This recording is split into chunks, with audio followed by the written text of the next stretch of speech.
and who avails all the opportunities which are given by the institute to them. All right. Due to the weather constraints over here in Chandigarh side, a lot of internet problem is coming today. So I am just praying and hoping that nothing happens to our connection in between. So I'm still not able to receive your, not able to see your yeses completely. Meanwhile, I'll just open the presentation for all of you. So we'll have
certain goods as well as uncertain goods. So by now we are clear how the different category of goods helps in defining how the property is getting transferred. When it was a specific goods, the goods which are identified and agreed at the time of contract of sale is made.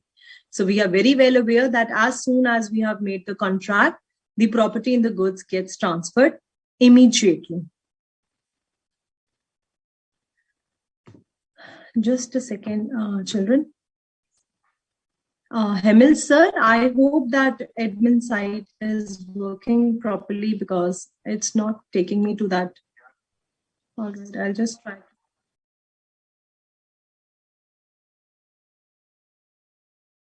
All right, sir, but I'm now connected to Geo. I think there shouldn't be any problem, but my admin work site is not properly working. I can't see the queries at all.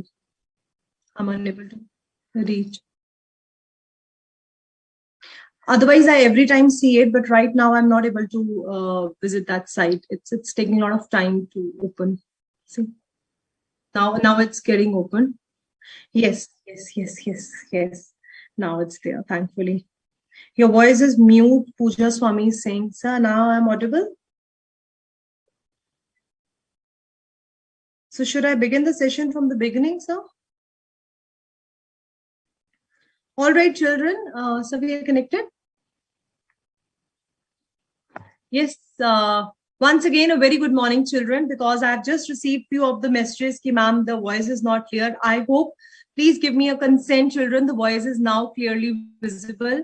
I'm so sorry. Actually, I was speaking the same thing, that the connection is not doing a lot of favor today to me. So kindly confirm me if my voice is absolutely clear now. Yes, Ms. Sakshi, Pushpa, Shikha, Manisha, Ankit Kumar, Karishma, Abhishek Dubey. Can you hear me, children? I hope now you can easily hear me. Shalini, Manav, Vibha, Dhruv, Neha. So don't worry, I'll repeat whatever I just said right now. So children, can you hear me now?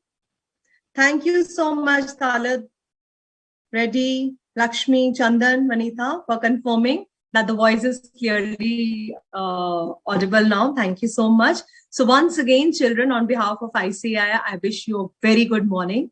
So children, what I was saying, I just try to repeat it once again because you could not hear me earlier.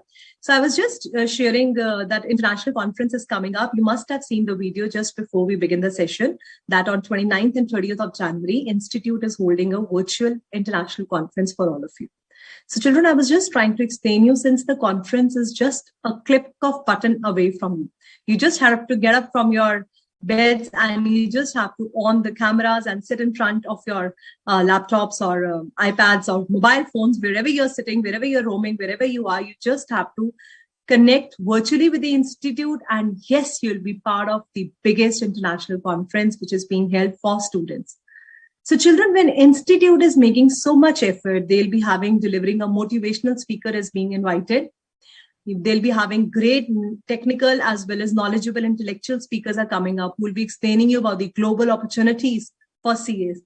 Nowadays, a chartered accountancy course is not just restricted to an audit and taxation field. There is much, much beyond accountancy.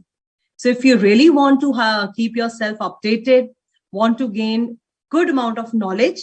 So I was asking all of you, thank you so much, students, for confirming that voice is now clear. So now quickly give me a yes for all those who have already made up their mind and will be attending the international conference along with me on 29th and 30th of January. So let's have a quick yes from all my dear students. I know you are very sincere students. You are very obedient. You listen to your teachers and you also want to avail such kind of opportunities.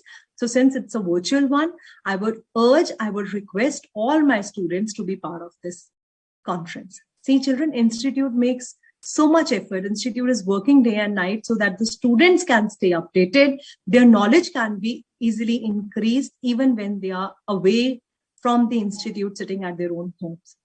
So if the Institute can make so much effort, we can also make an effort and utilize such kind of beautiful services being given by our Honorable Institute of Chartered Accountants of India.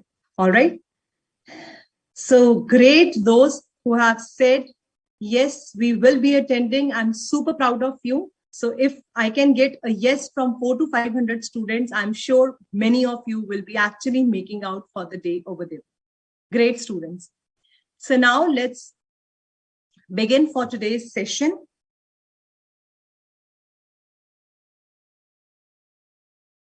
So Shiv Tripathi has just confirmed that, ma'am, everything is now clear and others have also written. I hope everything is now working perfectly fine. Thank you, Sakshi. I'm recovered. Thank you so much. I'm feeling quite better now.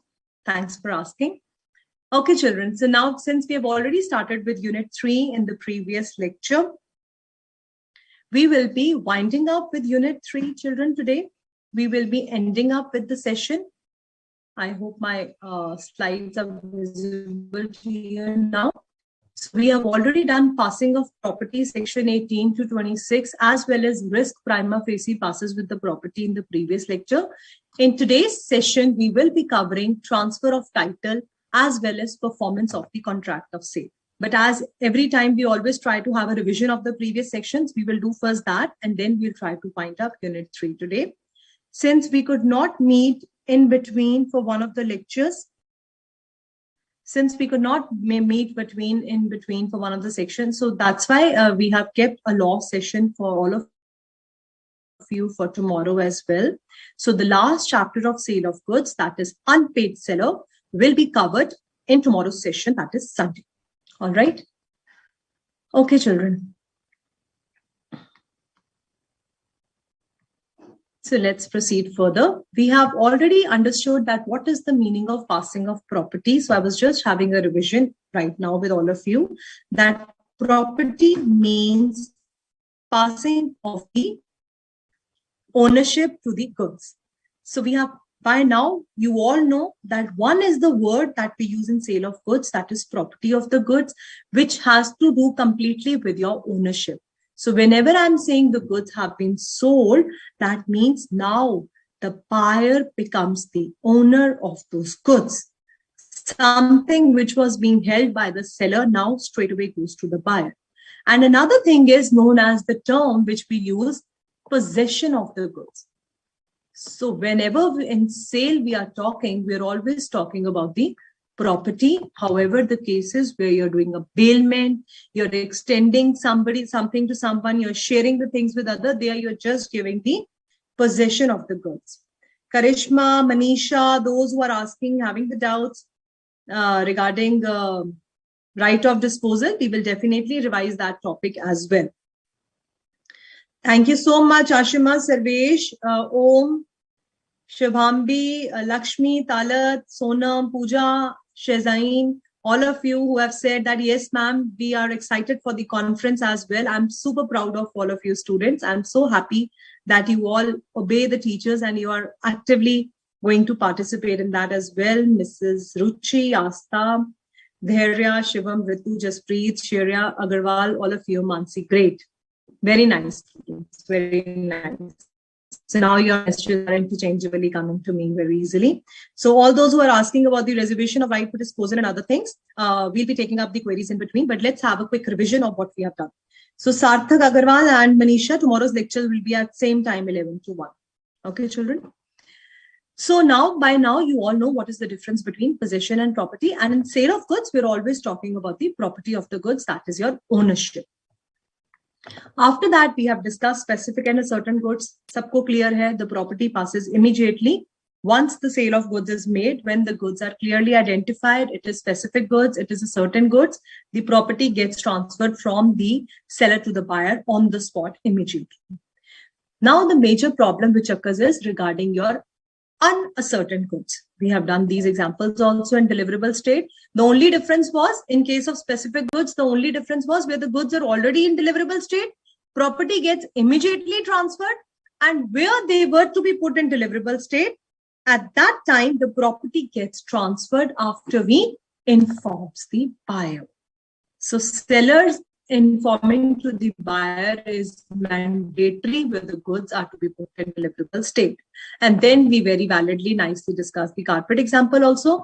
Here is the problem which many of you are asking, ma'am, section 23, ek baar dobara samjha do. So all those who are asking about the unascertained goods, here is your answer to that.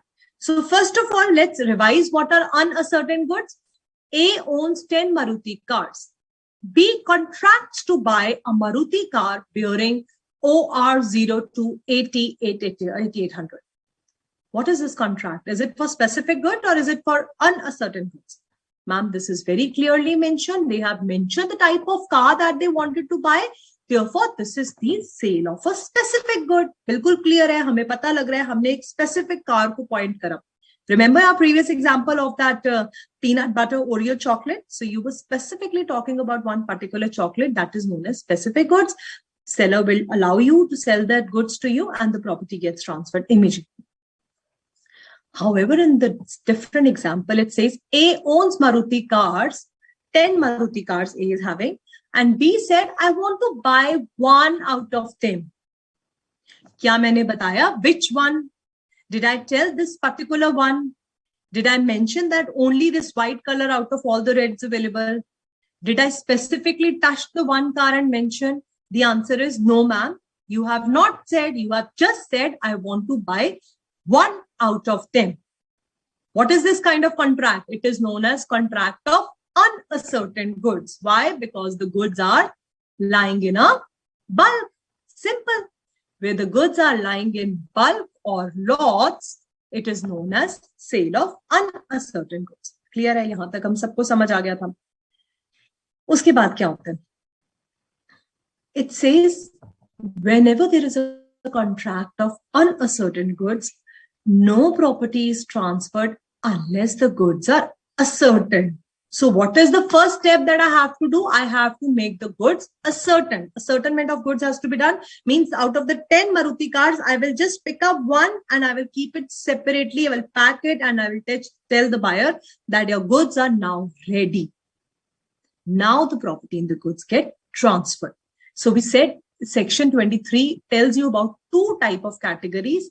That is 23 subsection 1, wherein we learn that the goods should match with the description. Simple. Once you Once you tell them that the goods are as per this description, and you have identified them as per that particular quality and description, the property in the goods get transferred to the buyer. I just packed one Maruti car, kept it separately. The goods are now in deliverable state. Therefore, now the unascertained goods are clear as per description. Therefore, valid appropriation of goods has to be done. So these all 6 steps are the steps of valid appropriation. हमने appropriate कैसे करने हैं? Appropriate का मतलब याद है आपको? आपने MCQs में आंसर भी किया था मुझे last time. Appropriation means selection of goods. You have selected the goods, you have decided which one is to be sold, you have packed that one, it is as per the description, it is as per the quality, and the goods must be in deliverable state. Children, if I say certain, the horn is yet to be placed in the car. One of the door of the car is not in proper condition, still the repairing is done. Can you say the goods are in deliverable state? No. In that case, the property will not get passed to the buyer unless and until the seller brings it directly till the deliverable state. अब difference clear हो गया deliverable state and undeliverable state का. So अगर आपके goods match करते हैं description से deliverable state में है, and the most important point wherein you face the problem, this is the most important point. Unconditional appropriation of the goods has been done, means seller is not reserving his right of disposal. However, until certain conditions are fulfilled, like payment of price. अब buyer ने बोला मैं price ही नहीं पे करूंगा, फिर तो यार सेलर गुड ही नहीं देगा ना आपको. ऐसे नहीं भी, मतलब आपने बोला अप्रोप्रिएट कर दिया एंड मुझे पेमेंट ऑफ प्राइस भी नहीं चाहिए, मैंने इतनी अनकंडीशनल लगा दी, ऐसा नहीं है. वो कहते हैं पेमेंट ऑफ प्राइस तो कंडीशन है ही है ना, वो तो it has to be met. That is something which is mandatory in order to complete the valid contract of sale. But apart from that, seller cannot say that you can take this car only if it rains today. You can take this car only if one of my guests who is coming from London arrives today. ऐसा नहीं ना बोल सकता. कहता है वो ऐसी अजीब सी conditions नहीं लगा सकता appropriate करने वक्त. ना ही वो reserve कर रहा है right of disposal, means एक बार जो मैंने goods आपको दे दिए तो आप मुझे बस payment कीजिए, मैं आपसे goods वापस नहीं ले रहा हूं. Without reserving the right to disposal, children, means that now I have given the goods either to the buyer directly or delivery to the carrier. Remember, I have given the goods to the buyer's agent for transportation. So here I am doing a unconditional appropriation. अच्छे से करा था हमने last time भी, अब आपने दोबारा revise भी कर लिया एग्जाम्पल के साथ. And the appropriation must be made by the seller or by the buyer. चाहे बायर वो गाड़ी निकाल कर आपको कह दे भाई ये लेनी है, चाहे सेलर टच करके बता दे भाई ये वाला आपने पैक करना. So appropriation mean selection can either be done by buyer और by seller. Can be expressed और इम्प्लाइड, चाहे आप मुंह से बोलकर बताओ या फिर एक्शंस के साथ बता दो I want this thing, it can be done anyway. And the assent means the acceptance can be given even before or after the appropriation. अब इसका मतलब क्या है, यहाँ तो आपने बोला कि ठीक है you have picked up the car, buyer says yes this is the one I want to buy, or before you pick up he tells you that this is the particular one that I want to buy. Both things are valid. The only point to remember in case of uncertain goods are that they should be made certain, they should be as per the description, and seller is not reserving the right to dispose the goods. Once he has given the goods to the carrier or to the buyer, the goods now belong to the buyer, he becomes the owner. So X send the goods by courier, seller deliver the goods to the buyer or other carrier or bailey. याद है ना बेली कौन था, last time हमने बहुत अच्छे से discuss करा था. somebody who is holding the goods on your behalf for the purpose of transmission, and he is not reserving the right to disposal. Here the goods are said to be appropriated. So अगर अब goods रास्ते में destroy हो जाते हैं तो कौन bear करेगा loss? Seller will not be liable because goods are of buyers. Buyer will bear the loss. Clear है? So we have revised this point also because now we have given the goods to the buyer's agent. So I told you last time also twice this question came consecutively. November में आया, फिर November में दोबारा पूछ लिया examiner ने. तो straight away जो हमने points discuss करें, you will write those points. After that, your problem comes in section 25, that is reservation of right of disposal. Now, it says sometimes I told you children there are two types of reserving of the right. One is expressed, another one is implied. So one is I have expressly chosen. I have expressly mentioned express reservation of right, or it is implied reservation of right. So one is I have expressly chosen that I have told the transporter while I was loading the goods in this truck, I told the truck driver that don't give the goods to the buyer unless and until I tell you. Or certain condition, I have to take some previous payment or some advance is pending, don't give the goods to the buyer.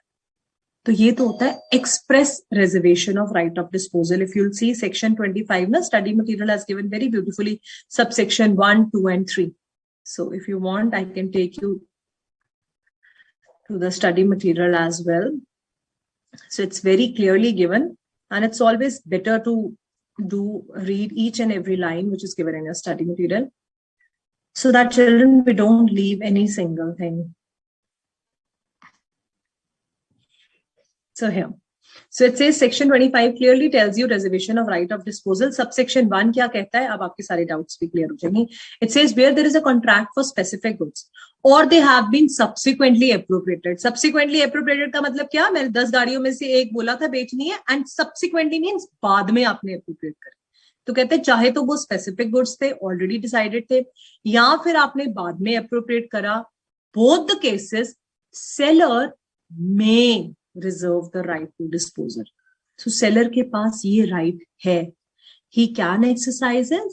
Section 23 में he was not exercising this right. Simple. There he is doing an unconditional appropriation. Remember, children? Here what was happening? Section 23 subsection 2, we read that here where the seller delivered the goods to the buyer or his carrier, he is not reserving the right to disposal. Therefore, the goods have been unconditionally appropriated. यहाँ पे मैंने condition नहीं लगाया. यहाँ पे I am not reserving the right to disposal. So section 23 subsection 2 applicable हो गया. Section 25 typically talks about where the seller is reserving the right to disposal.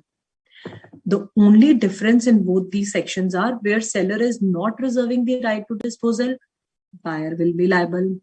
Where the seller is reserving the right to disposal, seller will be responsible for the goods. तो लिख के रख लो ये. In case of unconditional appropriation of goods, the seller does not reserve the right to disposal. Buyer will be responsible for the goods.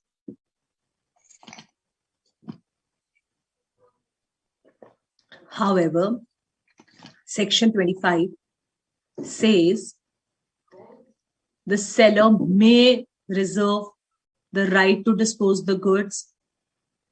In such a case, seller remains the owner of the goods.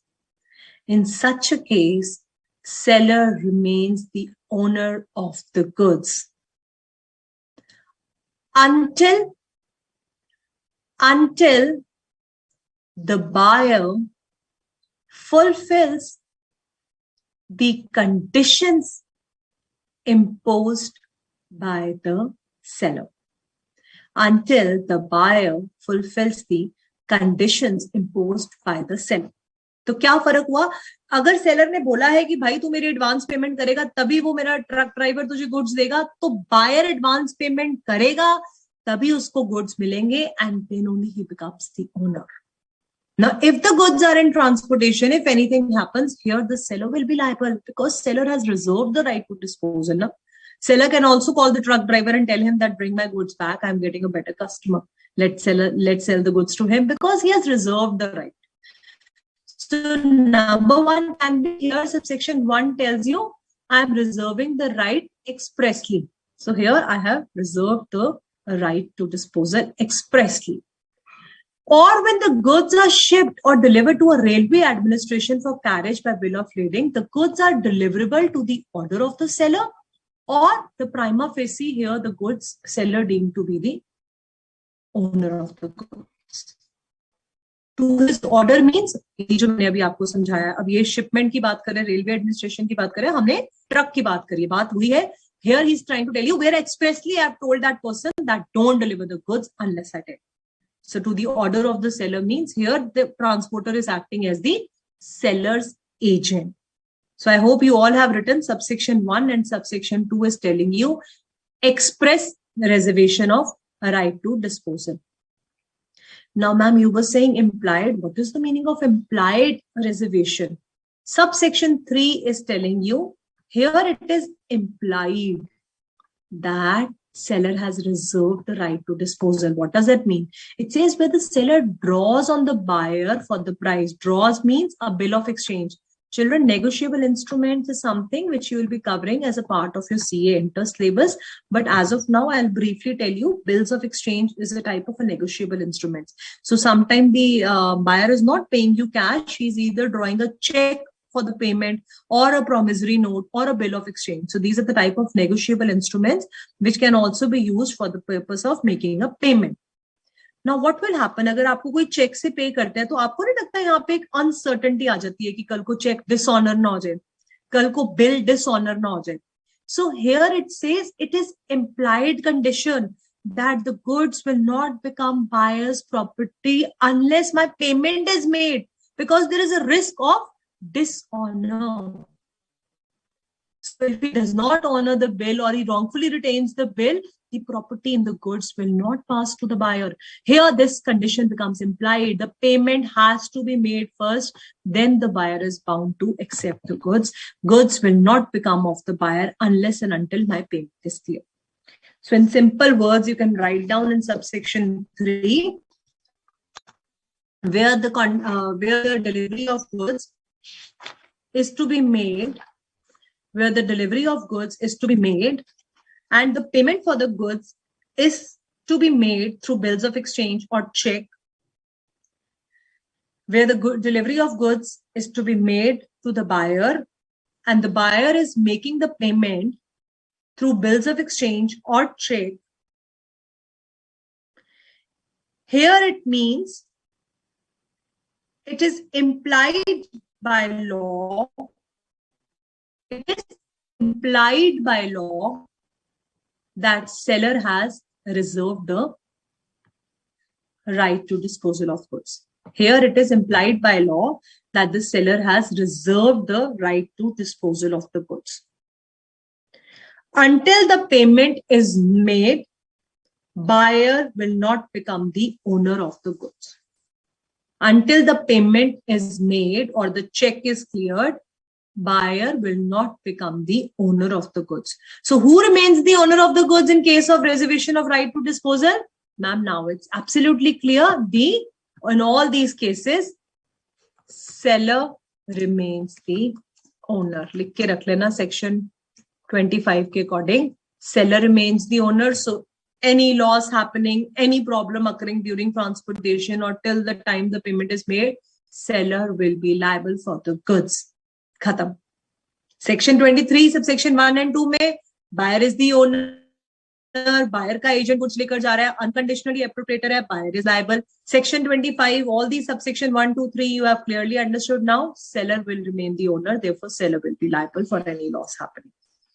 And this is what is written under section 26 also. Children, we have broadly discussed last time also. Just give it a fair reading. It says unless otherwise agreed, the goods remain at the seller's risk until the property is transferred. So many of you are again asking, ma'am, what is the meaning of prima facie?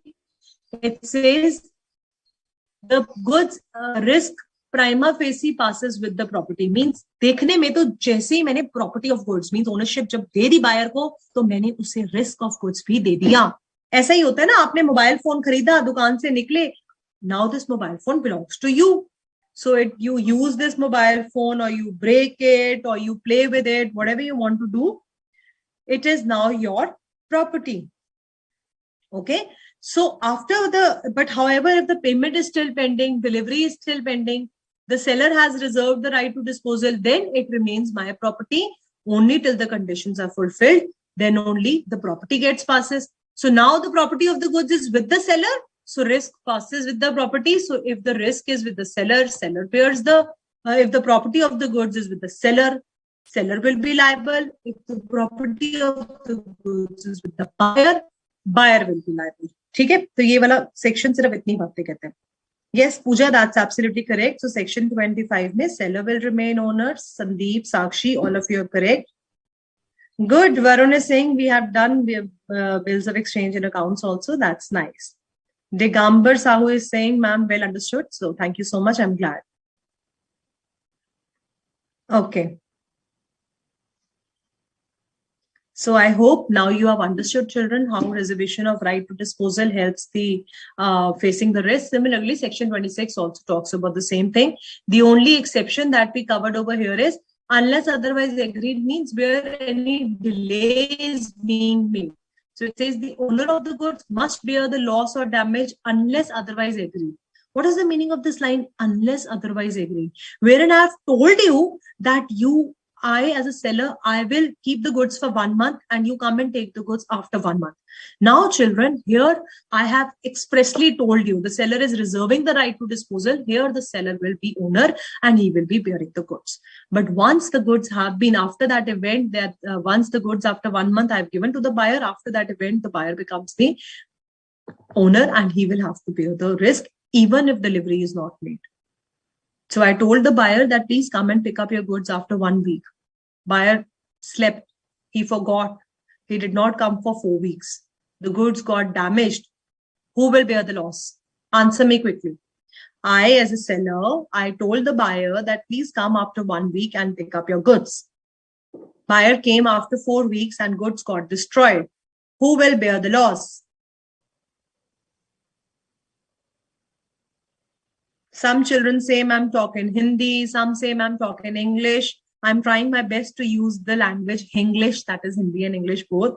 So please pick up whichever is suiting you, children. We cannot make the entire session in Hindi, my dear students. We have students from South as well. So English is the basic medium of language we have to use. Lakshmi, section 26 example you're talking, I am doing that only right now. First answer me. I have given you an example. Who will bear the risk in such a case? Let me see who is going to answer. Sarvesh. No, Sarvesh, you have to tell me who will be liable. You cannot say that nobody will remain liable. Shiba Khan, that's correct. So is going to give me the correct answer, children. I told the buyer to come and pick the goods after 1 week. He came after 4 weeks. Who will bear the loss? We'll do example 11 also, children. Don't worry. But first answer me who will bear the loss. Let me see how well you have understood. Very well done, Ashima, Sumaya, Begum, Arpita, Ajitaba, Piyush. So many new names also I have today. That's wonderful. Lakshmi Dhar, Khushi, Sakshi, all of you are correct. Kartik, Jayanti, Abdul, Mansi, Simran, Chetan, Sanket, all of you have written correct. That is, buyer will bear the risk. All right. So those who are writing seller, that is the wrong answer. So Sandeep Kumar, if you are again purchasing the phone you're asking and the payment is yet to be made and it got lost, we'll simply see where the conditions were fulfilled, ownership has been passed, you will bear the risk. If something is yet to be done, the goods are lying with the seller, it was a future goods, it was an agreement to sell, then seller will be liable. Let us go through now example. Great students, you can give yourself a patting my side on your shoulder. All those who have answered via the correct answer. Beautiful. So many of you have written after that.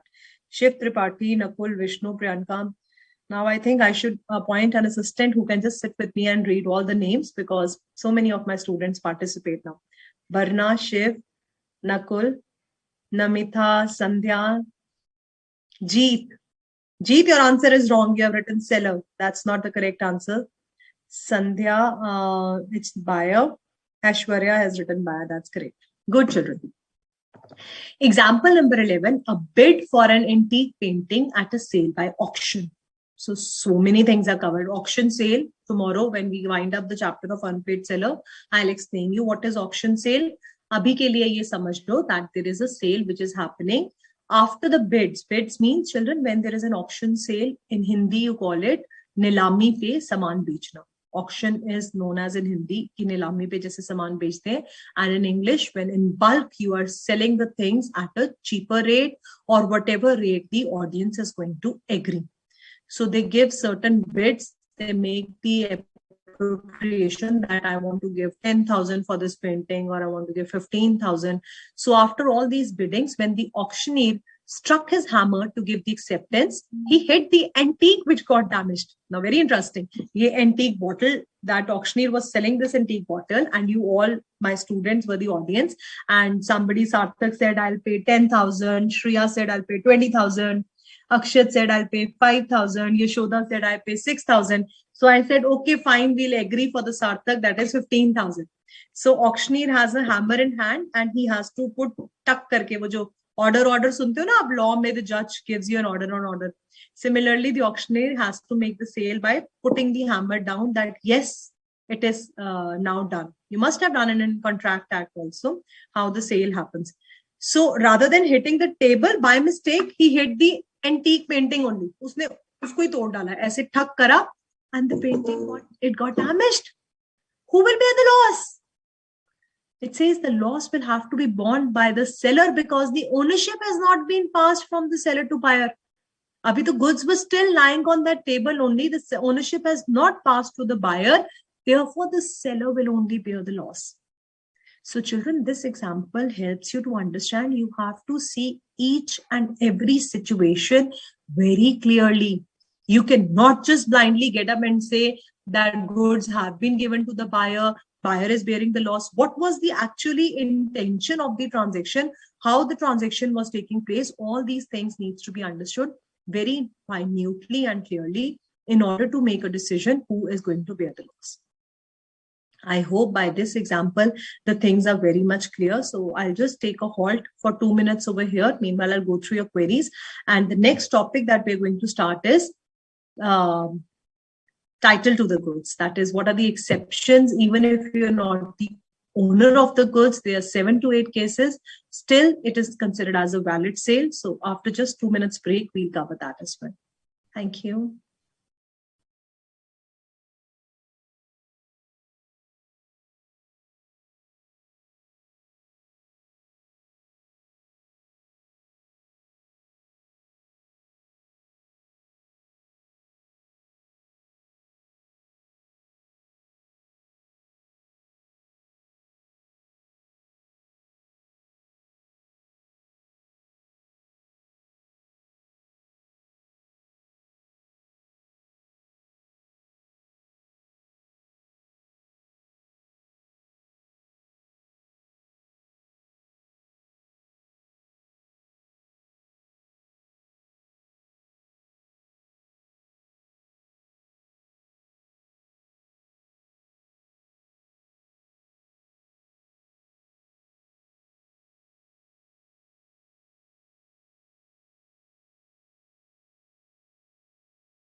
All right, students, I have read your queries and many of you have written that now you're finding it easy. Thank you so much, Irfan, Shiv, very nice. And Samir saying, don't worry, auction sale is again an important topic we'll be covering at the end. Abhimanyu is asking if I ordered the products and estimate the delivery. So Abhimanyu, regarding delivery of goods, when we talk about performance of contract, your point will become clear. Sanket, if the seller is not the owner, then how he sell the goods? That is the next topic which is coming up. Many of you have written, yes, ma'am, the auctioneer or the seller will bear the loss. That's absolutely correct. Sarthak is writing, no, I will not bear because the property got damaged. So that's correct. So Mr. Abdul Kushi, Mark Williams and Chetan, you are asking that how he will be bearing the risk. Children, you have to understand since the ownership was not yet transferred. In that particular example, which we just recently talked about, please understand that here the entire antique building, the auctioneer has hit the building by mistake rather than hitting the table where he was confirming, he was giving his acceptance for the transaction. Here he has hit the building, the painting itself. Therefore, the loss has to be borne by the seller. Now here, when I say the loss is to be borne by the seller, how the transaction is happening, how he is holding the auctioneer liable for that, and how he recovered the damages from him, that is altogether a separate story. Okay. Seller scolded auctioneer, he dragged him to the court, he said you have to pay me for the painting. Whatever happened at the seller's end, that is their story. What you all need to understand is, will the buyer bear the loss or seller bear the loss? In seller's house, what is happening, or at the seller's end, how the auctioneer was held liable, how much he claimed from him, how the seller had to bear the loss, what all happened, the measurement of damages, nobody's going to ask you that. Examiner is simply going to ask you that this buyer who was standing in front of as part of the audience and who was giving the bidding rates, is he liable or the seller liable? So your simple answer will be, ma'am, because the ownership has not been passed, the property still belongs to the seller, therefore the seller is liable. That's it. Clear here? I hope now all your doubts have got clear. Let's move to the further topic. Otherwise, we'll be left behind, children. So this testing of your knowledge happened last time. Still, if the case late, we'll be discussing at the end about the rules relating to delivery of goods. So we have a previous year question paper also coming up. So be patient and be with me. Stay tuned till then. Okay. So section 27 is, children, you can mark this section very, very important. Many a times the examiner, I will not say 2 or 3 times, many a times examiner has asked you, either a direct question comes from this topic, or he will tell you that Mr. X, he was not the owner of the goods, but he was an agent of Mr. Y. He sold the goods. What will be the consequences of the transaction? Descriptive case studies can come wherein you have to explain that only the goods can be sold by the person who is the owner of the goods. And there are 7 to 8 cases which section 27 counts as an exceptions to the rule of transfer of title. What do we call them? A sale being made by a person who is not the owner is also valid sale. So you all will have a good laugh that Harleen ma'am has been telling us from last 4-5 lectures, and even today she's saying that only the owner can sell, only if this bottle belongs to me, I can sell it. If I just gave it to Sayam Jain for using it for 1 day, then he's only a bailee, he cannot sell it further, he's not the owner. But today I'm going to tell you that there are 7 cases wherein even if you're not the owner, then also you can sell the goods. So law says there are certain exceptions. Whenever a law is made, it always tries to cover certain exceptions in order to protect the interest of the innocent buyer. So कहते हैं अगर non-owner, if a non-owner is selling, what is the mistake of a buyer now? How come he knows? So if any buyer who is acting in a good faith and is acquiring a title to the goods, then that will be considered as a valid sale under the following exceptions which are given under law under section 27. Okay. Children, you're still writing. I hope you're listening what I'm saying. H. Om Prasad, reservation, you're still asking reservation right means reserve karna means apne that means goods क्या करना है आगे कैसे dispose करना है वो right मैंने reserve कर लिया अपने पास रखा हुआ वो राइट ठीक है बच्चा now pay attention Anisha, warranty as to trade usage, you can refer to the previous session where we talked about conditions and implied warranties. It basically means if it is your trade or custom to sell the particular goods, then the goods must respond as per your particular business activities. Survey section 26 we just did. Thank you, Shiba. I'm glad you're finding it easy now. All right, children. Now, I don't want to jump into the queries in between. You first pay attention, listen to this topic, and then we'll give time to the queries. All right? Listen first. Okay. So it says the goods are to be sold by a person who is not the owner, does not have the authority on. तो पहली तो बात ये है कि अगर आप owner नहीं है तो आपके पास कोई राइट नहीं है गुड्स को बेचने का but still I told you in order to protect the interest of the innocent buyer we try to make the sale by non owners also valid. So there is a Latin maxim known as nemo dat quod non habet. Now, being a fresher CA foundation students, many a time examiner gives you a straightaway question also. What do you understand by the term nemo dat quod non habet? Can the non-owner seller pass a better title? Explain. Straightaway 6 marks question. So now if you have learned this question, you have understood it, all those 6 marks goes into your pocket. So, but they will go into your pocket only if you will pay attention rather than just writing your queries. Thank you, Lankala Reddy, saying, yes, ma'am, we are listening. Good. Again, somebody is saying the voice is not clear. Samriti, Yatiraj, children, please confirm once again. I hope the voice is clear. I hope the internet is not creating any problems and doubts. Because then all the fun of the session goes haywire if the voice is not clear. Please confirm me the voice is clear. Hemil sir, if you can just tell me if the voice is clear. All right, so maybe the connection problem at the end of some students. All right, so nemo that quod non habet. Children, the Latin maxim that they have used is, it means that no one can give what he has not got. Now, very interesting. That means if I'm not the owner of the goods only, how can I sell somebody else's good?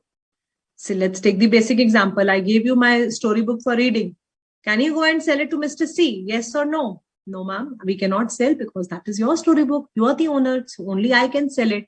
But law says there are certain exceptions today, which we are going to understand that even if you are not the owner, then sale by a mercantile agent, by a joint owner, under a voidable contract, or where the seller is in the possession of the goods even after sale, and other few cases, he can still sell the goods even if he is not the owner. Why it is allowed is, I just now told you, in order to protect the interest of the innocent buyer who has purchased the goods from these kind of category of people, it will be considered as a valid sale. So number one case is sale by a mercantile agent. Now, mercantile agent is one whom we have defined in our previous unit 1, or in the last part of section 26. Right? This is the same example which I told you when you make a default in picking up the goods. So this will fall under that category. Okay, so here we are, transferred by title by non-owner. Section 27 to 30 tells you that even if the seller can only sell the goods, number one, to hame pata hai ye wali baat, but sometimes a person may sell even if he is not the owner. The question arises, what is the position of the buyer who has bought the goods? The general rule is that only seller can sell, but if the buyer, innocent buyer who has purchased the goods in good faith, he has made the payment for those things, in such a case, this Latin maxim will become applicable. The exceptions to this rule will become applicable. A sells some stolen goods to B. So A ne chori kara, steal kare goods, and B ko bech diya. Now this B buys in good faith. It says B will get no title and the true owner has the right to take back the goods from B. Remember, condition as to title, where there is breach of implied condition, then the true owner will come and recover the goods from Mr. B. And what are the rights available to Mr. B? He can go and claim the prize money from Mr. A. Now, this is the exact example which tells us that only the owner can sell the goods. All right. Not every case allows the non-owners to become the make a valid sale. Only the 7 cases which we are going right now, exceptions are the only cases where the non-owner can convey a better title. Okay. So this rule was enforced when the innocent purchasers may be put to loss in many cases. It says, therefore, to protect the interest of innocent buyers, number of exceptions has to be given.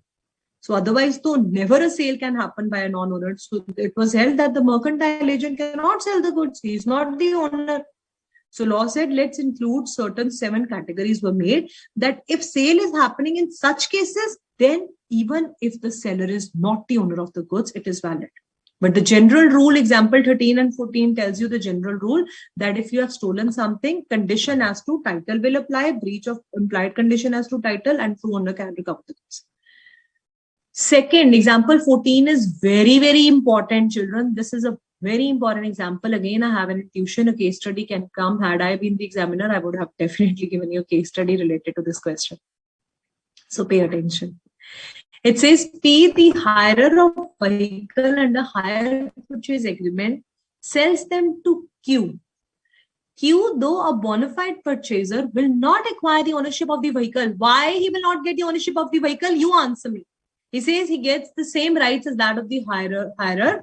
So there is Mr. P who has purchased something on hire purchase. Let me take your test from unit 1 of hire purchase agreement. Now this hire purchase agreement pe usne ye vehicle liya Mr. P ne, and he is selling this vehicle to Mr. Q. It says Q will not get the ownership of the vehicle. Why? Can you tell me why? It's not written over here why. So you have to tell me, ma'am, why. Karishma, consignment is also the similar case. When the mercantile agent send the goods on consignment, then also it will be considered as valid.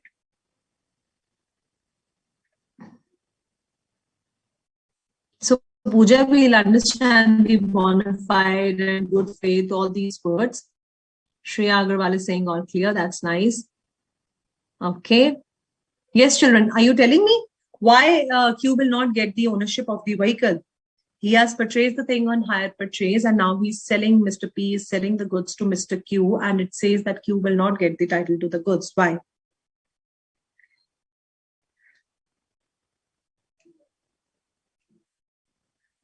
And let me announce the winner of the correct answer.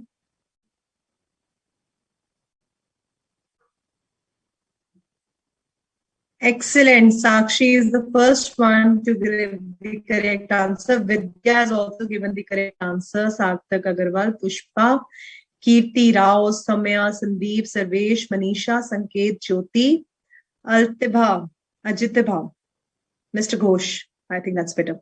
Mr. Karthik, Mr. Abdul, Muhammad Ahmed, all of you, a big round of applause for all those who have sent the correct answer. That's absolutely correct.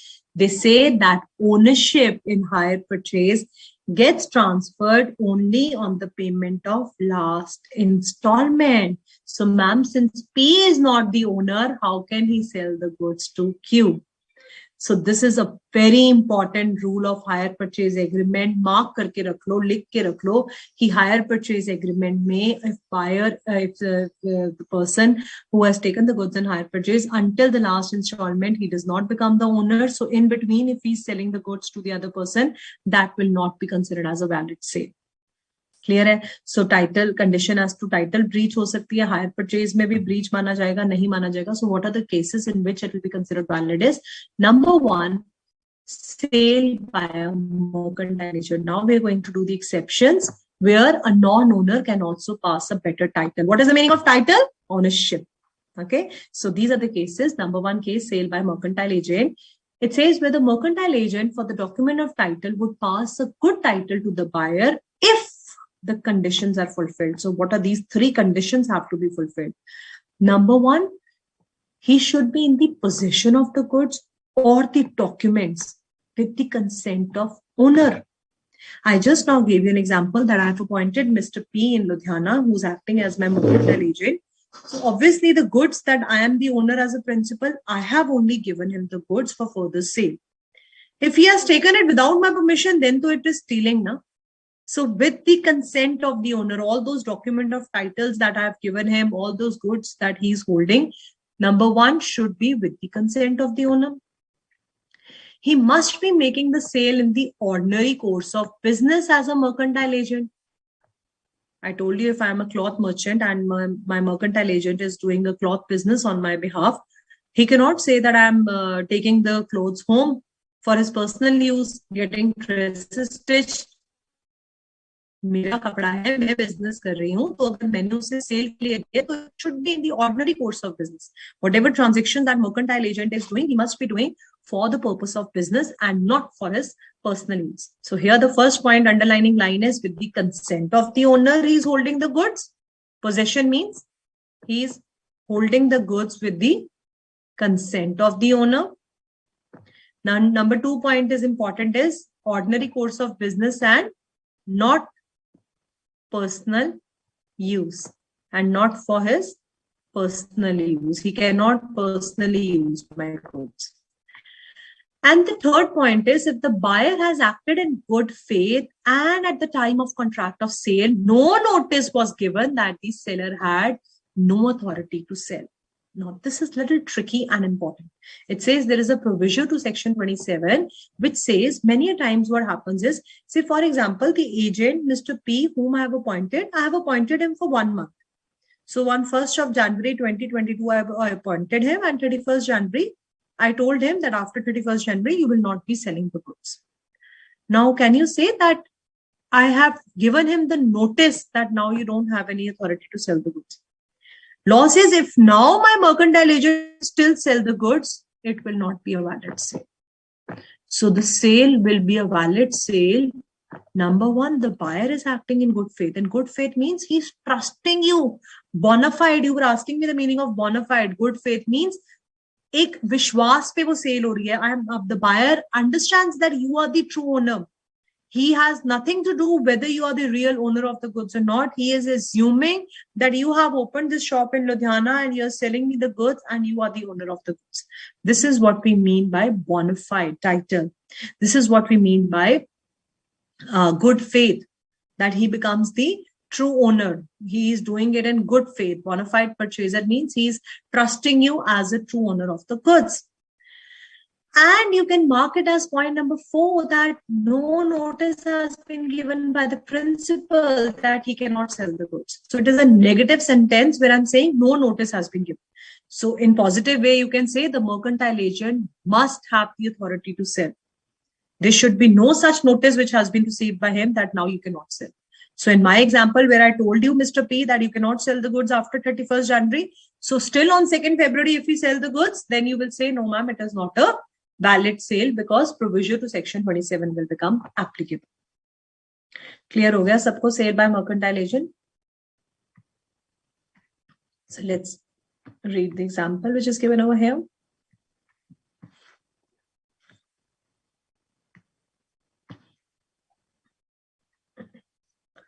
So they have defined the mercantile agent. Mercantile agent is already some definition that we have already done. If you remember, the person who is appointed to either sell the goods. Those who are asking on consignment, that is also correct. I told you in the definition of mercantile agent has been given the right to consign the goods also. So you can send it on consignment to the consigner for the purpose of sale. That is also legally allowed. He can also buy the goods. He can also pledge the goods. Remember, raise money. So if the mercantile agent is pledging the goods which belong to seller, that is also a valid transaction. He is allowed to do that. The sale by mercantile agent, the example that I just shared with you, you can write it down in your notebooks in your own words. Now comes your sale by joint owners. Section 28 says many a times there are several joint owners of the goods.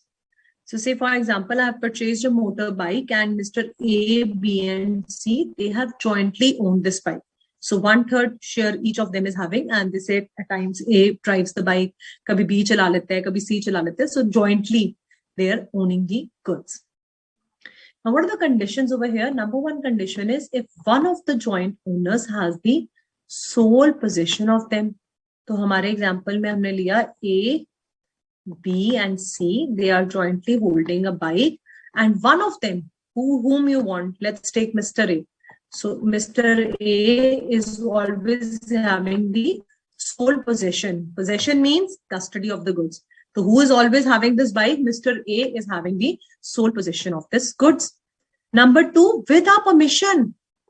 Whose permission? B and C. In such a case, point number 3 says, the property on the goods transferred to any person who buys them from such joint owners in good faith and at the time of contract of sale, no notice that the seller has no authority to sell was there. So 4th point is again the same. Now, what does it mean? So A, B, C, we are 3 joint owners of a particular bike. Who is having the sole possession? A is having the sole possession. With whose permission? B and C's permission. Allowed है तो B and C ने बोला भाई sole possession आप थोड़े दिन अपने पास रखो. But there was no notice. B and C never said that you cannot sell the goods.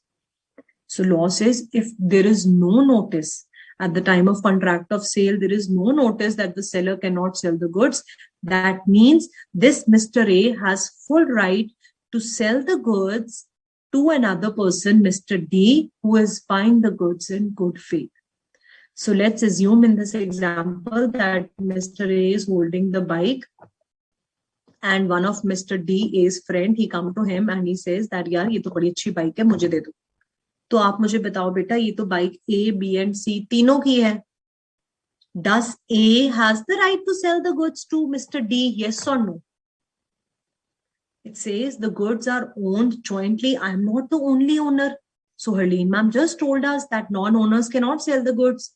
But then I just now explained you that there is an exception given in the section 28 where it says sale by one of the joint owners. So what answer you all have to give me? You will tell me that ma'am, since one of the joint owners, that is Mr. A, is having the sole possession of goods. Yes, number 1 condition is fulfilled. Is it with the permission of the other co-owners B and C? Yes, ma'am, 2nd condition is fulfilled. Can he sell the goods to Mr. D? Yes, if Mr. D is buying the goods in good faith. He's trusting, this Mr. D is trusting that this A is the owner of the goods. And you will also write, ma'am, B and C has not given any notice to A that he has no authority to sell. Listen very carefully. If B has issued a notice to Mr. A that, okay, fine, you hold the bike with yourself, but you cannot sell it further. Can then A sell the goods to Mr. D? Now tell me yes or no. If B has already given a notice to A that you have no authority to sell the goods, Mr. MD, that was correct about your installments thing. So now you have to tell me, children, can A still sell the goods to Mr. D? Priyanka and Piyush, absolutely correct. Abdul, you're wrong. Why are you saying yes? No, Komal. Even if he's having, she's saying that if he has the sole position, then also I just explained point number 4, you have to pay attention, children. You're not listening carefully.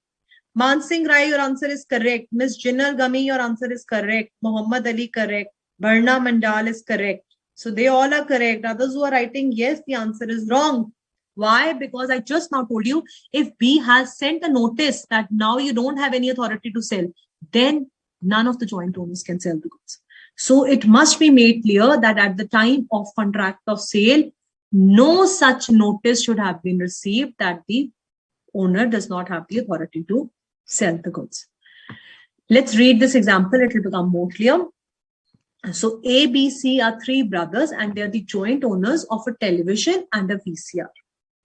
And with the consent of B and C, so the first point they have made clear that B and C has given a consent, number 1. Number 2, VCR was in the possession of A. Number 3, A sells the TV and VCR to P. Number 4, who buys it in good faith, without notice that A had no authority to sell. P will get a good title. Because ऐसा कोई notice था ही नहीं. P is assuming he's buying in good faith and no notice has been given that this person has no authority to sell. Therefore, he will get a good title, means ownership gets transferred. So children, you have to apply the conditions. Now what you're doing, you all are becoming chartered accountants. You're doing analysis of the case study and you're doing application of the section to a question.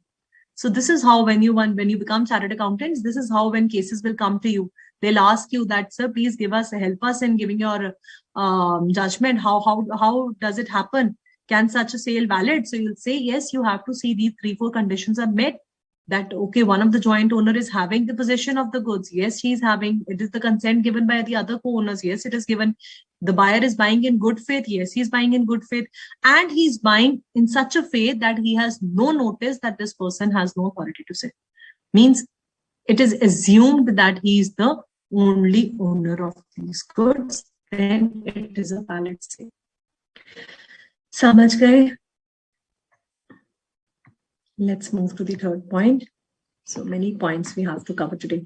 Sale by a person in possession under a voidable contract. Now, children, you remember when does the contract becomes voidable? There are 5 cases that you have done under Indian Contract Act when the goods are purchased under coercion, undue influence, fraud, misrepresentation, and mistake. In such cases, the contract becomes voidable. Very good, those who gave the correct answer to the first one. Ms. Jait, Manav, Jyoti, Barna, Jaspreet Kaur, Anisha Rawat. Very good. All right. So, Mayur is saying talk in Hindi. Somebody saying talk in English. Don't confuse me with this now. Please bear with the language. We are supposed to use English. I try to use Hindi in between. Swati, that's correct. Yes, Manav, that's absolutely correct. No notice means all the partners are agreeing. So no notice has been given means all the co-owners are agreeing that this is allowed to be sold.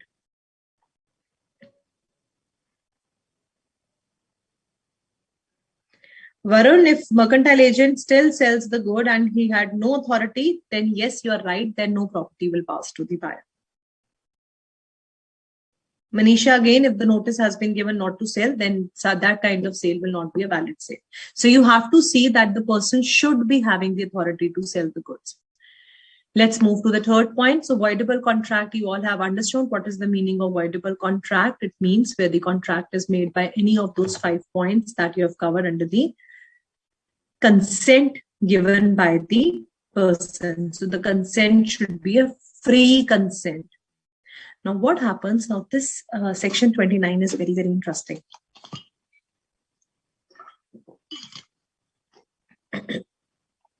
So it says if any buyer who is getting a good title. So again, you're marking the points with me, children. I hope you're writing down the points. First point is buyer gets a good title to the goods sold to him by a seller. Who is this seller? Point number 2. This seller has obtained the goods under a contract which is voidable. So he has obtained the goods, number 3, under a contract which is voidable under coercion, fraud, misrepresentation, provided, point number 4, the contract has not rescinded. Contract has not ended. Rescinded का मतलब क्या होता है? The contract is still valid. You have not put an end to the contract until the time of sale. Then even such sale by a non-owner is a valid sale. अब बहुत सारे आपके doubts आएंगे, but अगर if you'll pay attention, you listen carefully, then no doubts will come. Okay.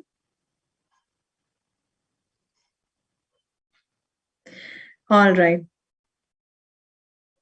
Yes, Suman, that's absolutely correct. And I'm glad you're understanding everything. Very nice. Okay. So sale by a person in possession under voidable contract means, now listen carefully, all the eyes and ears I want here on the screen. So somebody comes and at a gun shop, they tell me that, Harleen, sell me your car. What kind of contract it is? So you remember coercion, physical threat. So it is a contract formed by coercion, which becomes a voidable contract. And what is the meaning of voidable contract? That it is voidable at the option of one or another party. That means it remains valid unless and until I try to put an end to it. So if I don't take any action and this person at gunshot takes my car Now this Mr. B who has taken my car, he sells it to further to Mr. C. Then also it's a valid sale. कितनी हैरानी की बात है ना, मतलब voidable contract में भी जो sale होती है, still even if now Mr. B is not the true owner, he has stolen, he has theft, he has done physical threat, and by coercion he has obtained the contract to sale from car from me. Then also till the time I don't put an end, okay, the contract had not been rescinded. Till the time the contract is open, it has not been rescinded, he can still make a further sale, and that sale will be a valid sale. It says X fraudulently obtained a diamond ring from Y. Fraudulently means धोखे से. तो मैंने आपको example दिया coercion का, इन्होंने example लिया fraud का. So X fraudulently obtained a diamond ring from Y. Now the contract is voidable at the option of Y. Y can either make the contract valid or he can put an end to the contract. This is what it is known by voidable. But before the contract could be terminated, means before it could be ended, X further sell this ring to Z, an innocent purchaser who gets a good title. Now law says Y cannot recover this ring from Z, even if subsequently he tries to put an end to the contract. So once the transaction has been further made under a voidable contract, the contract cannot come to an end. All right. Thank you. Those who are writing crystal clear. I'm glad. Soumya, Sakshi, Harshita, Priyanka, that's absolutely correct. Sarthak, Akshat Agarwal, Mrs. Khadija, you're still on the joint owners. Yes, Sakshi, fraud, that's absolutely correct. So children, I'm so glad and happy that you're understanding very quickly. So that's good. So I hope you all are now clear that even under a voidable contract, if any sale is made ahead and the buyer is buying in good faith and he's trusting that you are the true owner, then such a sale will also be a valid sale. Even if this Mr. Y, जिसके साथ fraud हुआ था, even if subsequently later on he tries to put an end to the contract, then also he cannot recover the ring from Z. Now, those who are going to ask me, ma'am, won't Z go and won't X go and fight with Y, or won't Y go and try to recover the things from X? That is altogether a separate story between X and Y. But here we are understanding that whether Z gets a better title, yes, ma'am, Z will get a better title because this is section 29 will get applied. Now let's read the other section 30. It says any sale, now this is also very interesting, sale by a person who has sold the goods but continues the possession of the goods. Now this is something which example we have been singing and discussing since very long. Remember, you went to the grocery store, you purchased those packet of biscuits, but you told the shopkeeper uncle that please hold my goods, I'm going to buy other things in the market. So at that time we were talking about the risk. Here we are talking about the sale. So now this shopkeeper uncle today, what he thought that this girl comes and always keep the goods on my shop, and he got another buyer, Mr. C, who came to his shop and he said, I want to buy only these specific chocolate biscuits. So I, as a shopkeeper, I was not having more of the chocolate biscuits, but your goods were lying in my shop.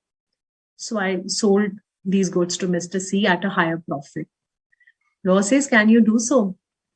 Section 30 says, yes, if you have the goods in your possession, even if the ownership has been transferred, then also you have the right to pass the goods to another person. This is not what I am saying. This is what is written under law. So it says number 1 point. Let's mark the points in this also. I hope you're marking the point. It becomes very easy to learn when you learn it in points.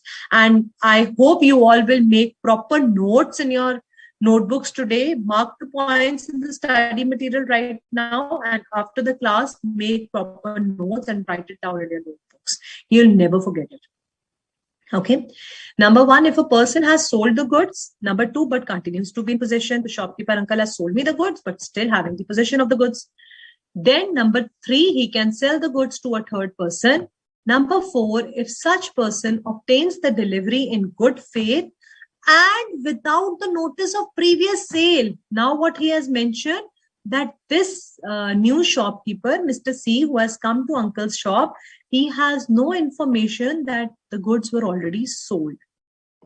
So number 1, seller is in the possession of the goods. Number 1, the seller has sold the goods. पहली transaction तो cell करेंगे हम. Number 2, he's still in the possession of the goods. Number 3, I'm selling it to third party. Number 4, third party is buying in good faith. And number 5, he's buying without the notice of previous sale. Mr. C doesn't know that this shopkeeper has already sold the goods to Mr. B. Then he will get a good title, although the property in the goods has been passed to the first buyer earlier. Even if the property in the goods or ownership was given to that child who has left the packet of biscuits, then also the seller has the right to sell the goods to another party if the new party is buying in good faith and without the notice of the previous sale. हाँ जी, बड़े लोग बोल रहे थे IPL matches की examples नहीं आ रही हैं, तो आपकी आईपीएल मैच आ गए हैं यहाँ पे. Somebody was writing, I don't know where his name has gone. If the buyer couldn't get the title, Bhomik, which one are you asking? Let's come back here. Thank you, Shiv Tripathi. Mr. Nath Tiwari, you cannot say a loopholes. I think the loopholes are getting covered when we talk about the exceptions. So when we say that certain exceptions has been given under law, definitely Ridhima Gupta, damages can be claimed by the aggrieved party. Okay, children. So many of you have started sending the queries. I'll answer them later on. Let's be here first, okay? So I hope now you're clear. So when let's do this example. During IPL matches, P buys a TV set from R. R agrees to deliver. So IPL matches are going on, and he said that let's buy a TV set from R, and R agrees to deliver the same to P after some days. So now who is the buyer? Who is the seller? P is the buyer. R is the seller. So R said, okay, I'll deliver the goods to P. So sale transaction has taken place and delivery was pending. But after some time, meanwhile, R sell the goods to S. So Mr. S came to his shop, to R's shop, and he said, this television is really good and I can enjoy my IPL matches very nicely in this big screen. So why don't you, I want to buy these goods from you. So he said, although the cost was around 20,000, but he said, I'm ready to pay 25,000 for this. So at a higher price, he was getting a better buyer and he was buying in good faith. And S never knew that these goods were already sold to Mr. P. So law says S will get a good title. So let us see all the 5 conditions work. Number 1, the seller was having the goods. Yes, ma'am. The goods were with R only. Has he sold the goods and still he was in possession? Yes, both the points are covered. Point number 3, can he sell it to S? Yes, he can sell it to third party. Is the third party acting in good faith? Yes.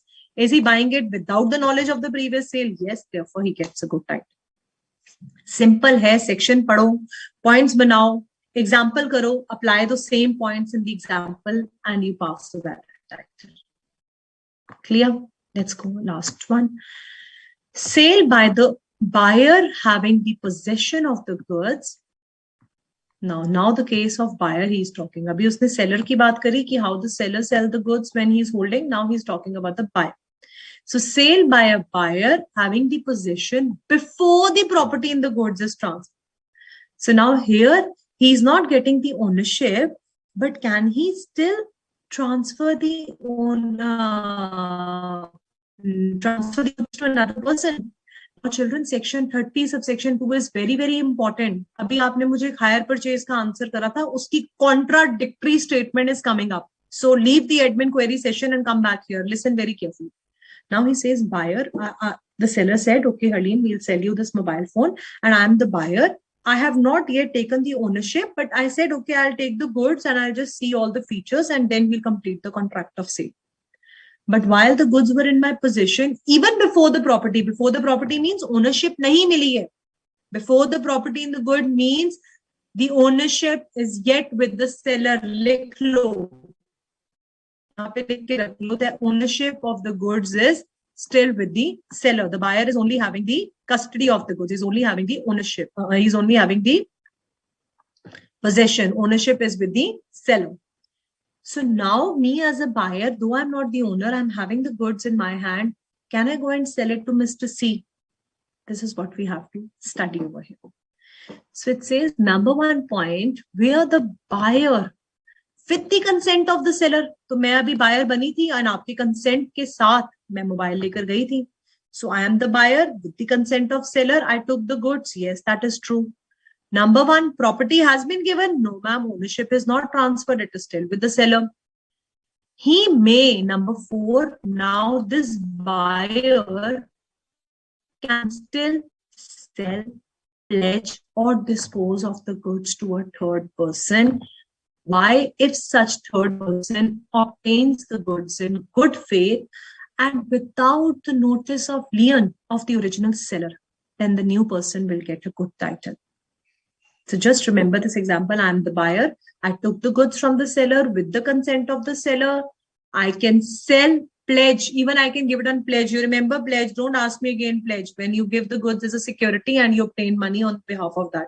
So I can even sell this good. I can even pledge it. I can dispose it to a third person, provided, point number four, the third person is buying the goods in good faith. And point number five, without the notice of lien means he doesn't know that the goods still belong to the seller. So the true owner, this bona fide purchaser, innocent buyer who is buying the goods will get a good title. Law cannot do wrong with that person because he doesn't know. How does he know that the goods still don't belong to you? Okay. But it says very, very important point. Please mark it very, very important again. It says, however, the goods under hire purchase will not be covered under this section unless it amounts to sale. Hire purchase agreement is the only exception to section 30 subsection 2. So exceptions के अंदर भी exceptions है. तभी उन्होंने example में transfer of title में hire purchase का example दिया था. तो आपने simple सी बात याद रखनी है. If examiner questions you about hire purchase agreement, then it is not a valid sale. Apart from hire purchase agreement, if the buyer is having the possession of the goods without ownership, he can still pass a better title. Now comes your example of sale on installments. Children, remember when I was teaching hire purchase and installment sales, I told you there are two different types of sales. So when we say that the sale on installment, that is covered under it. Hire purchase agreement is not covered. Sale by installment is covered under section 30, subsection 2. Let us read the example. It says, A took a car from B on this condition that A will pay monthly installments of 5,000. So here, he has taken the car on monthly installments. ऐसा ही होता है. You went to the market, you said, I want to buy a nice smart i10 Neos, and you said that I cannot pay the entire amount. I will take a loan from bank and I will pay the installments. So now you have the possession of the car, but even if you don't have the ownership, can't you sell the car further? Definitely. But yes, you will definitely have to complete your installments. You will have to complete the bank loan that you have taken. But here we are talking about the right of selling the goods. Now here, even if you don't have the entire ownership, the goods are installment, then also the buyer has the right to sell the goods. Let us read the example. It says A took a car. So A is a buyer and B is a seller. Now this buyer said, I will pay you a monthly installment of 5,000 as hire charges. Now he has used the same word. Hire charges is just the word, children, he has used, but it is the case of installment. So with the option to purchase it on a payment of 1,24,000 installments. So this was the transaction. He said, I will make the payment in 24 months and then my purchase completes. So after payment of few installments, abhi kuch hi installments usne pay kari thi, and he sold the car to C. He said B can recover the car from C since A had neither bought the car nor he had agreed to buy the car. He only had an option to buy the car. Now, what happened in this particular example is, let us first understand who is the buyer, who is the seller. So child, where it is using the word hire purchase, it becomes a hire purchase transaction. And we just understood that in case of hire purchase agreement, you only give the option to buy and it will not amount unless the last installment is not paid. So here the underlining line is after the payment of few installments. He has used the word hire purchase. He is again talking about the hire purchase transaction over here. So we just did that hire purchase is not covered under sale of under section 30. So where he took the car from B on this condition that B will be paying a monthly installment. And after payment of few installments, this buyer A sold the car to C. So it was held that this Mr. B can go and recover the car since he had neither bought the car nor he had agreed to buy the car. He only had the option. You have still not become the owner. Okay, children. So this is an example 18 is an exception to section 30. So exception के अंदर भी आपने exception पढ़ी है. समझ गए? Hire purchase agreement is an exception to exception of section 30. That means under hire purchase agreement, you cannot transfer the goods until the last installment is paid. Simple. Otherwise, if you're having the possession of the goods, you can transfer the goods even without the ownership. Next point is effect of estoppel. Now, what is the meaning of estoppel? Estoppel means you cannot deny something later on. If once you have accepted the fact, you have given your acceptance to a certain thing, you are stopped from denying it. एक बार अगर आपने बोल दिया तो आप मुकर नहीं सकते अपनी उस बात से. ठीक है, हिंदी में भी क्लियर कर दिया. So estoppel means where the owner is stopped from denying the seller's authority, transferee will get a good title as the true owner. Now what happens? There is Mr. A who is a shopkeeper and is selling the goods. One's friend Mr. P has come to his shop. So while A was selling the goods, Mr. P was also trying to give, different kind of opinions about the goods. Now this Mr. P is not actually the true owner, but A remained silent. He did not even objected, or he did not even tell the buyer that, he's not the owner. In such a case, it says P can make a valid sale and he cannot be stopped. He will be assumed to be the owner of the goods. Let us read it fully. It says where the owner is stopped by the conduct from denying the seller's authority, transferee will get a good title. But before a good title is given by estoppel can be made, it must be shown that the true owner had actively suffered or held out the other person as the true owner. So this Mr. P who is acting, he must have actually behaved in such a way, and because of that behavior, the buyer has purchased the goods. Let us read the example. It says A said to B, a buyer in presence of C, that he is the owner of the horse. Now, who is the owner of the horse? The actual owner is A said to be a buyer in presence of C. So C is the true owner. Who is the true owner? Actually, में एक horse था जिसका true owner था Mr. C. But in front of Mr. C, A said, I am the owner of the horse. And C remained silent. C chup raha. Although the horse belonged to him, but he remained quiet. B bought the horse from him. Here, the buyer will get a valid title even though A had no title to the goods. C, by his own conduct, is prevented from denying A's authority. C's silence has induced him to believe that A is the owner of the horse. Would have done minors chapter very nicely under Indian Contract Act. There also you must have understand the rule of estoppel, that once you say that you are stopped from denying if you have raised a question about your minority. Similarly, the same example we are doing over here is again in partnership also we'll be studying a lot about estoppel. So as of now, just understand this example. It says where the buyer in front of the buyer, that person is showing that I am the true owner. And actually the true owner remained silent. Now later on, if any problem occurs, this true owner cannot deny this fact that A did not have the authority to sell. It will be believed that this A was the only the owner of the horse, and it will be considered as a valid sale. Because when C remained silent, it means he has accepted that A is only the owner of the horse and he is entitled to make a valid sale. Sale by an unpaid seller. When we cover the entire chapter of unpaid seller tomorrow, then we will understand. Now we will not touch about the sale by unpaid seller. And the last few points which says sales by an official receiver. Children, I told you, when a person is declared insolvent, then all his goods are lying with the official receiver or official liquidator is appointed. In such a case, even if the official receiver is not the owner of the goods, but still by law, he is given the right to sell the goods. Similarly, about in case of pledge transactions, even if you're not the owner, if the person does not make my payment on time, I get the right as a bailee, I get the right to sell the goods because the payment has not been made. Or maybe finder of lost goods, if you have found someone goods and it is very difficult to return those goods, then also you have the right, even being the non-owner, to sell the goods. So let's take a 2 minutes breather over here once again, and we'll complete the last topic from our presentation, that is delivery of goods.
Once again, students, welcome back. And I was just going through your queries. So many of you are asking, ma'am, what's the meaning of pony in in law? So, child, I explained you the transaction of bailment. The way we act as a bailer who is giving the goods, he is known as pawner, Pawnor. So, the person who is keeping the goods is known as bailee. This bailee is called pawner. So when I told you I have given the goods to, I hope my voice is clear, children. Now, many of you were saying, I hope the connection at your end is also okay, and I hope it's clearly visible. So it says that many a times, say, for example, I went to a banker and to take a certain amount of loan. So I gave my gold, I pledged my gold. Now the banker is acting as a pawn. Now, tomorrow, if I fail to make the payment, say, for example, the payment was to be made by 15th of January, and 15th of January has passed, it's 22nd January today, and the banker is still waiting. So banker now, who's acting as a pawnee, who's acting as a bailee, get the right to sell off the goods. Now, in such a case, even if the banker is not owner of the gold, which actually I'm the owner, still law has given him the right to sell my goods because there was a reason the payment was to be made, and now we have not made the payment. So still the pawnee can sell the goods. All right, children. So this was the common query which you have not understood. Muhammad Ali, please mention exact query. It's very difficult to figure out which point you're asking.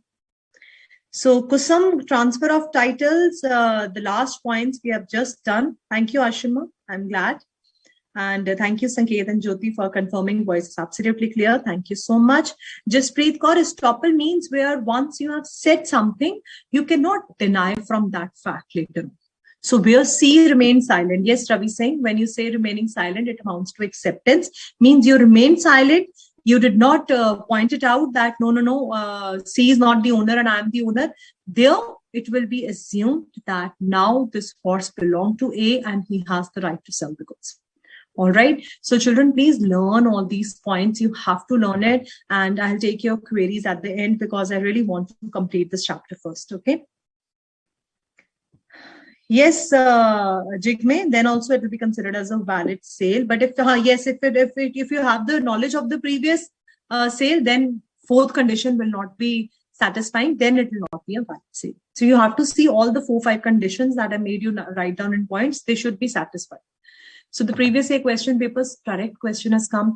A non-owner can convey a better title to a bona fide purchaser. Discuss the cases. Here it is a 6 marks. You write down all those 7 to 8 points and you get full 6 marks.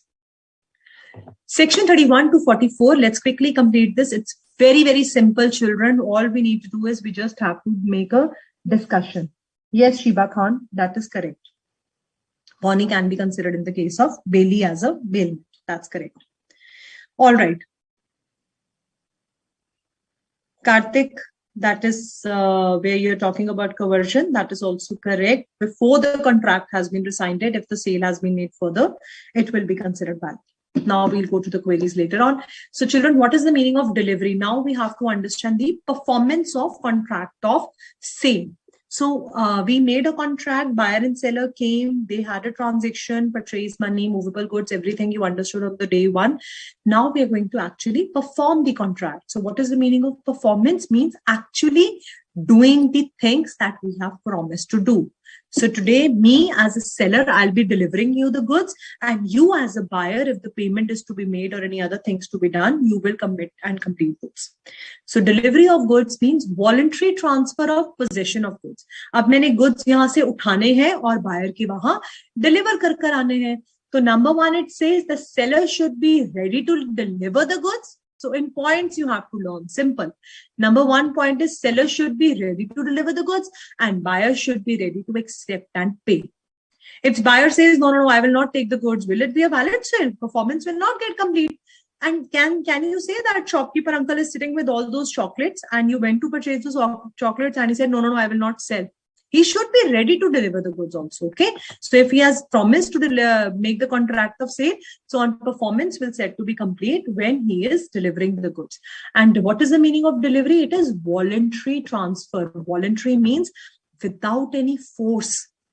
अपनी इच्छा से आप goods transfer कर रहे हो. That means you are doing it without any pressure, without any force, that giving the goods from one person to another. Clear? So the first point is clear. Seller should be ready to give the goods and buyer should be willing to pay for them. Point number 2. So this is your point number 2, how the delivery will happen. You tell me how the delivery will happen. You did 3 points with me. Actual delivery, I bought the car to your doorstep. I gave you the goods. Symbolic delivery, I gave you the cars, key cars, and I said you can take the car from the garage. Constructive delivery, I called the warehouse person. He acknowledged that, yes, your goods are lying with me. I authorized a person to hold the goods on your behalf. That is known as constructive delivery. So how the delivery is made, this is what is defined under point number 2. Clear ho gaya? Point number 3. So I hope you're marking now. The points are directly given in the notes itself. Okay, so from these notes only you have to write 1, 2, 3. It says a delivery of goods in progress of the delivery of whole has the same effect as whole of the delivery has been made, unless there is an intention of severing it. You remember severing, separating, wherein I told you where the wheat got mixed, basmati rice got mixed with the shorter grains. It was difficult, and then we treated the breach of condition as breach of warranty. Now here he is talking about the delivery of goods. It says, say for example, I had to send you 100 bags of wheat. And while I was loading the goods in my truck, I found that only 500 or maybe 600 bags came in one truck. So I called the buyer. I told 600 bags are coming and the rest will be coming in a while. So 600 bags in one truck and 400 bags in the other truck. Now law says here, if the part delivery of the goods has been made, it will be assumed that whole of the goods have been delivered. Means if the buyer now accept those 600 bags and makes me the payment, it will be assumed that whole of the 1000 bags that I promised to deliver has been complete. So 1000 bags had to be sent.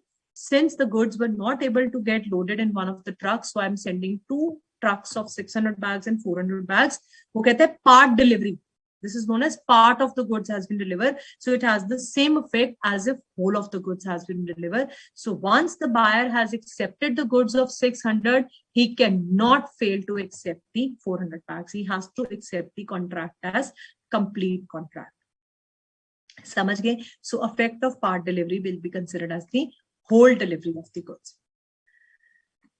3 points we have done. So again, let's mark it 4th, 5th, and 6th. Today we are doing it in points. So point number 4, it says who to apply for the goods. Buyer has to apply for the goods. Say for example, that table furniture, I told you that the goods were yet to be put in deliverable state. So we understood that it is seller's responsibility to put the goods ready and inform the buyer. Now it is buyer's responsibility to apply for the delivery. Buyer should say that, okay, fine, deliver the goods. Buyer will tell the place. Who has to decide the place for the delivery? It says as agreed. It can be either seller has decided that you get the goods collected from my shop, or buyer will say that this is a particular place where the goods shall be collected from. So as agreed means whichever way both of them has agreed, the delivery of the goods shall take place in the same way. Otherwise, it says else the place of manufacture or production. So say for example, buyer and seller both remain silent and they did not decide where the goods were to be delivered. In such a case, law says whatever is the place of manufacturing, wherever the goods have been actually production has taken place, that will be considered as the place of delivery of goods. And what is the time of delivery? We have discussed this also. I told you delivery of goods is just a revision of what we have done. So you tell me that can I now deliver that table furniture that I have made it for you at 1 a.m. at night? Can I do it at say around 12:30 midnight or maybe 3 o'clock in the morning? It has to be a reasonable time. Either we will fix the time, either buyer and seller will decide, okay, you come to my shop at 5 o'clock or you come to my shop at 6 o'clock. Either they fix the time, or it should be a reasonable time. And what is a reasonable time is again a question of fact. Say, for example, I am a person who leaves my office at 8 o'clock. So I've told you that 8:30 will be a reasonable time for me. So you should deliver the goods at 8:30. I am a person who has a duty running from 4 a.m. in the morning till 3 p.m. in the afternoon. So I get free at 3 p.m. So for me, reasonable time is 9 to 5, anytime you can come. So you have to decide. Reasonable time varies and it depends from case to case. Generally, what we take as a reasonable time, children, is 9 to 5 time, which is considered as the normal official working hours. So many a time when children hear this thing, normal working hours 9 to 5, and once they start their articleship and they become CAs, and then they tell me, ma'am, actually does a CA works from 9 to 5? So let me tell you, children, for a chartered accountant, it's 9 a.m. till no time to go back home. Till the time you complete your work, you go back home. So it can be 9 p.m., 10 p.m., 11 or even 12 midnight. So generally we say reasonable time for delivery of goods is official working hours, that is 9 to 5. But it doesn't mean that you will all assume that you'll be just working 9 to 5. Okay, jokes apart. So it says goods in possession of third party. Now, when the third party acknowledges to the buyer, so we have done 3 points, 4, 5, 6. 6 were covered here. So the 7th point that you have to write over here is when the third party acknowledges to the buyer that he is holding the goods on your behalf. So say, for example, Mr. A had to deliver the 100 bags of sugar to B. So C said that, okay, please give the delivery of goods to me. I'll give it to B. So here where the third party C tells the buyer that I'm holding the goods on your behalf, the delivery will set to be complete. So acknowledgement is important. Third party who is holding the goods must inform the buyer that I'm holding the goods on your behalf. Now comes your time and expenses. Again, it is a repetition of the time. It says reasonable hour. There we were discussing about the date timing. Reasonable hour again depends upon the facts of the case. I just explained to you how. And expenditures. Now, who will bear the expenditures? This is something very, very important. And I wanted to draw a diagram for all of you. It says, unless otherwise agreed, all the expenses for making the goods ready to deliver, seller will bear the expenses. So children, where this seller is making my table, furniture, everything ready. So whatever needs to be done till the time putting the goods in deliverable state, all these expenses are to be borne by the seller. After this stage, all the expenses are to be borne by the buyer. Because now I have informed the buyer, he's supposed to get the goods picked up. I will be loading them, I will be sending them, but all the expenses after the goods are put in deliverable state will be borne by the buyer. But it says if we have not made any agreement, unless otherwise agreed, means if we have not decided, seller is generally assumed to bear all the entire expenditures. Now again, your section 23 and 25 comes into role, where section 23 says unconditional appropriation, where I'm not saying anything. I have given the goods to the buyer. Once they has been uploaded, they have been loaded, they have been given to the buyer, then the buyer will be acting as an agent and he have to bear all the expenditures. But where I have agreed, I will be reserving the right, seller becomes liable. So it says general rule is all the expenditures till the bringing the goods into deliverable state, seller will bear it. After that, buyer has to take the responsibility of the goods. And the last point is delivery of wrong quantity. Now, this is very interesting. Abhi humne jo kara tha part delivery. So I had to send 1,000. I sent 2 trucks of 600 and 400 bags. Buyer is bound to accept. If you have accepted 600 bags, you accept my 400 bags also. Here I'm telling you that you made a contract with me for 600 bags of rice. Okay, you made a contract with me for 600 bags of rice. Say, for example, I sent you 400 bags. Now, what can you do? You can either have 3 options. You can either accept 400 bags, pay for it, and finish the contract. Or you have the right to reject whole of the lot. The buyer can either accept or reject the whole, but he has to pay the price. You cannot say that, buyer cannot say that I will not pay for it because it is a lesser quantity. So whatever is the quantity which you are accepting, whatever the contracted price was, you have to pay according to that. And what happens of more quantity? Say he has sent me 1,000 bags. So I have contracted for 600 and now he's sending me 1,000 bags. So here again I have 3 cases. Either I can accept whole of the 1,000 and pay for the contracted price. So I agreed to pay for 600. Now I will be paying for 1,000. Or you can reject whole of the 1,000.